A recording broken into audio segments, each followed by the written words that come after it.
રામ રામ બધા મિત્રોને તો મિત્રો કેમ છો તમે બધા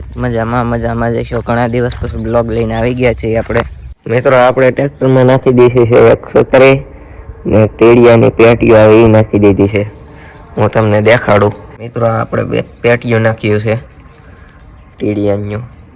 ને ટેડિયાના શેડા દેવાના બાકી છે એટલે અહીં હેઠા લબડે છે તમે જોઈ શકો છો મિત્રો આપણે વહી આવ્યા છે જયપાલભાઈની ઘેરે જયપાલભાઈના તબેલે જોઈ શકો છો તમે ને આ છે જયપાલભાઈનું મેસી ટ્રેક્ટર આ છે જયપાલભાઈ રીલ ઉતારી છે આપણે ટ્રેક્ટરની ઇન્સ્ટાગ્રામમાં જોઈ લેજો તમે મિત્રો આવી આપણે ગામમાં વિશાલભાઈ બેઠા અહીંયા આવી ગયા છીએ આપણે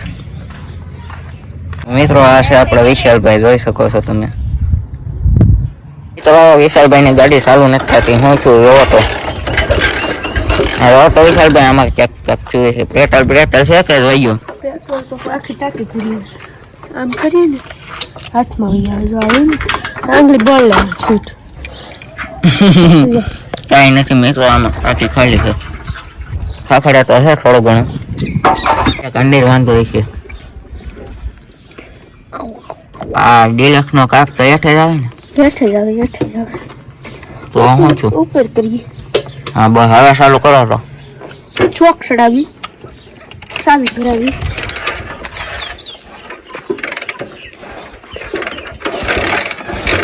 પતી ગયો વેચાવા જવાને બંગાળમાં દઈ આવો ને તોતા નથી લાગતા ગારો કરી આપી આવે પૈસા જ નથી તો પછી હું લઈને ન નીકળી જતા હોય તો મિત્રો વિશાલભાઈ બોલ કરીને મરી ગયા પણ હવે રીલું રોવે છે ફોનમાં તમે જોઈ શકો છો ગાડી ચાલુ નથી થતી મિત્રો આપણે કનાભાઈના મકાન પડ્યા છે ત્યાં તમે જોઈ શકો છો અને અડધા મકાન પડ્યા છે ને અડધા નથી પડ્યા તમે જોઈ શકો છો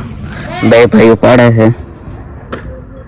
તો મિત્રો આજનો બ્લોગ અહીં એન્ડ કરી દેજો તમને જોવાની મજા આવી તો આ વિડીયોને લાઈક શેર અને સબસ્ક્રાઈબ કરી દેજો અને કોમેન્ટ પણ કરી દેજો તો બાય બાય.